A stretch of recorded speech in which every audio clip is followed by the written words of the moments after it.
Ieyasu had 100,000 troops and every advantage. The Uesugi had one weapon left, Naoe Kanetsugu's pen. The letter he wrote was audacious, point by point, and utterly without apology. What kind of man writes like this, and why did it almost work?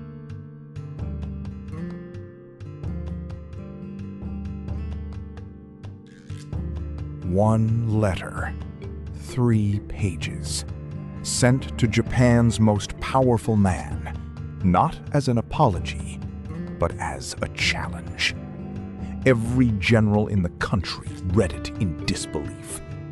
Who writes like this and survives? In 1598, Toyotomi Hideyoshi died, leaving a 5-year-old heir and a nation full of ambitious warlords. He had named 5 regents to govern in his son's name, and the most powerful of them, Tokugawa Ieyasu, wasted no time. He began forming alliances, arranging marriages, moving in ways that could end only one way: his total control. Among the lords watching with growing alarm was Uesugi Kagekatsu, ruler of the vast Ieyasu domain in northern Japan and a fellow regent.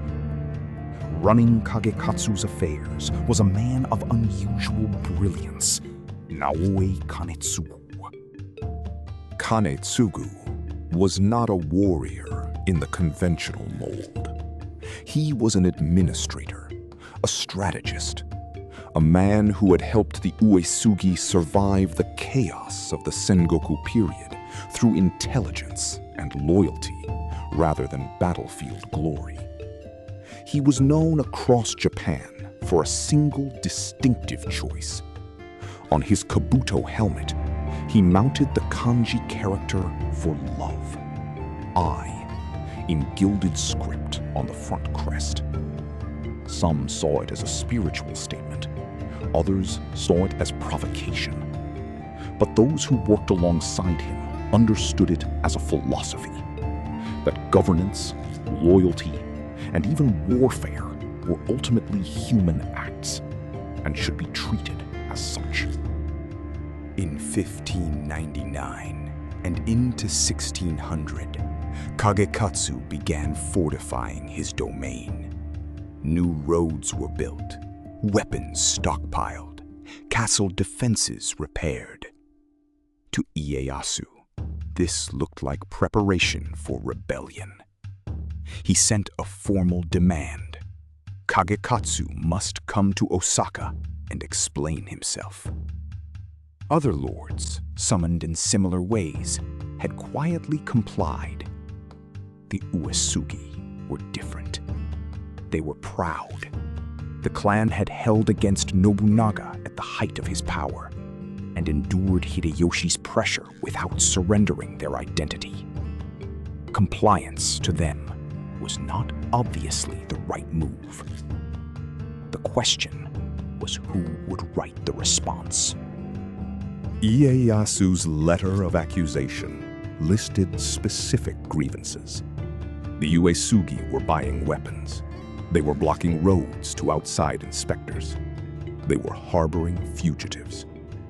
Each charge was phrased as a demand for explanation, but the underlying message was clear: submit or face consequences. The letter was signed in Ieyasu's name, but carried the authority of a man who now effectively ran the government. Every other lord in Japan was watching. The Uesugi's response would signal whether resistance to Ieyasu's rising dominance was even possible, or whether the question had already been answered for everyone. Kagekatsu and Kanetsugu deliberated.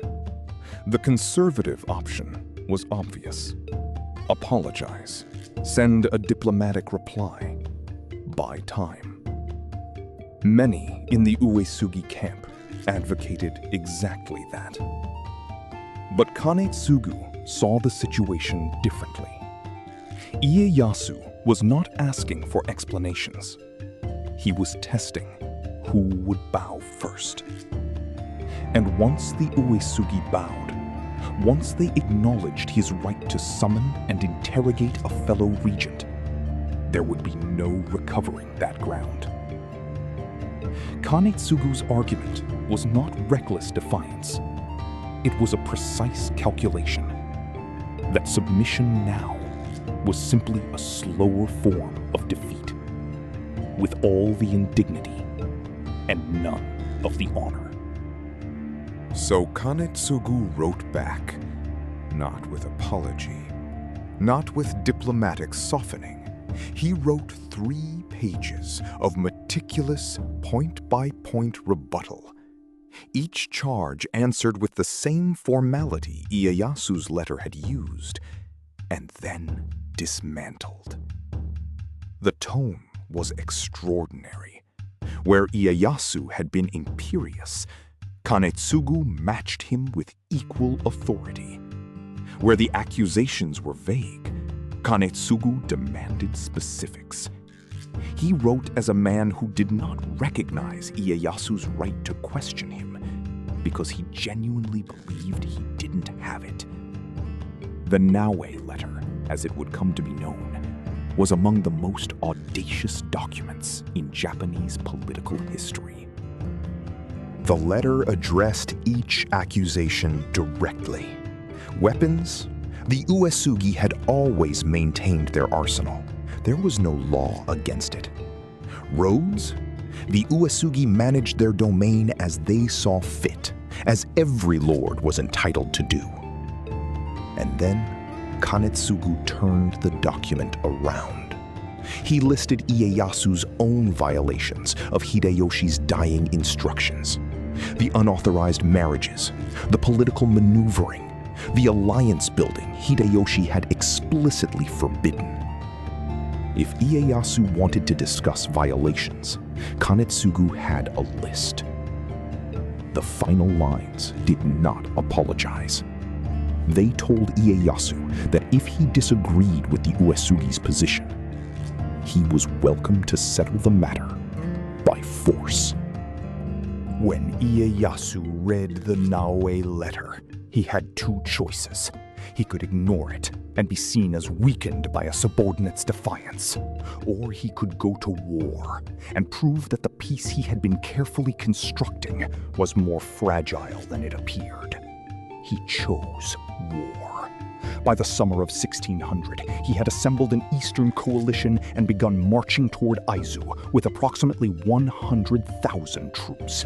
It was the largest military mobilization since Hideyoshi's invasion of Korea.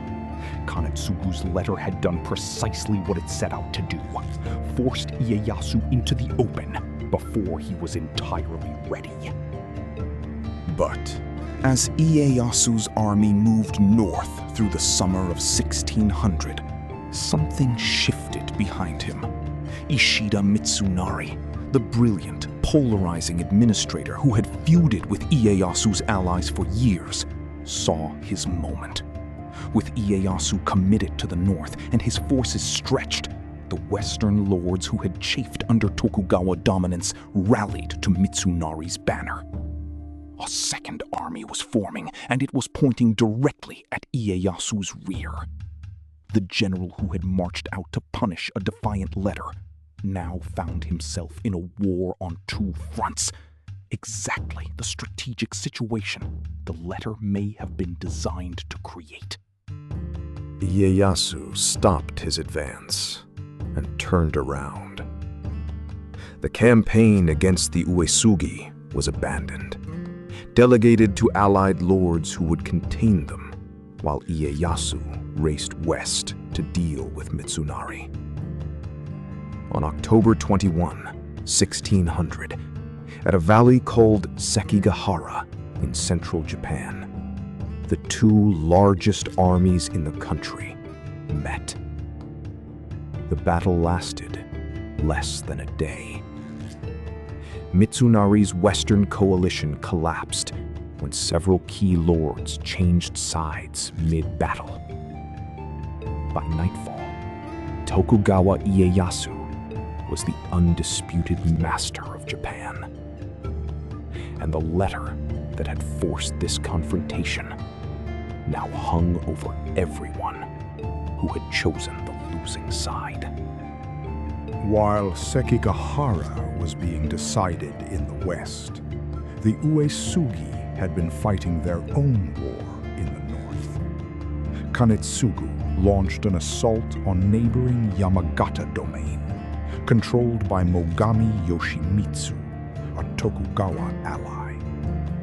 The campaign was fierce, and at a river crossing called Hasedo, the Uesugi forces came close to a decisive victory.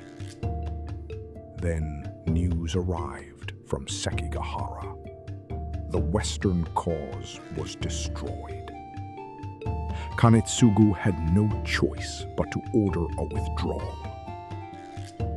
The war the letter had helped ignite was over, and the Uesugi were on the wrong side of the result. Ieyasu now turned his attention to those who had opposed him. For most of Mitsunari's allies, judgment was swift and final. Execution, forced suicide, or catastrophic domain reduction. Kagekatsu and Kanetsugu surrendered and prepared for the worst. Kanetsugu, who had written the letter that set this chain in motion, reportedly composed himself for death. But Ieyasu made an unexpected decision. He let the Uesugi live. Their domain was cut from 1.2 million koku, one of the largest in Japan, to 300,000. Punished severely, but breathing.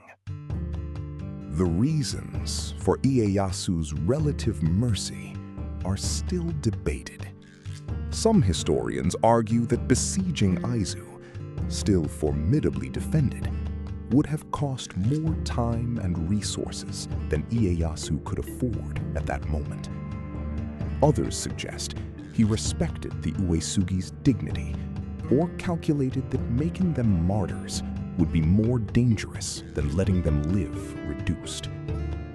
Whatever his reasoning, Kanetsugu spent the rest of his life serving Kagekatsu loyally in the diminished domain, reorganizing finances, rebuilding institutions, restoring what had been lost through administration rather than war.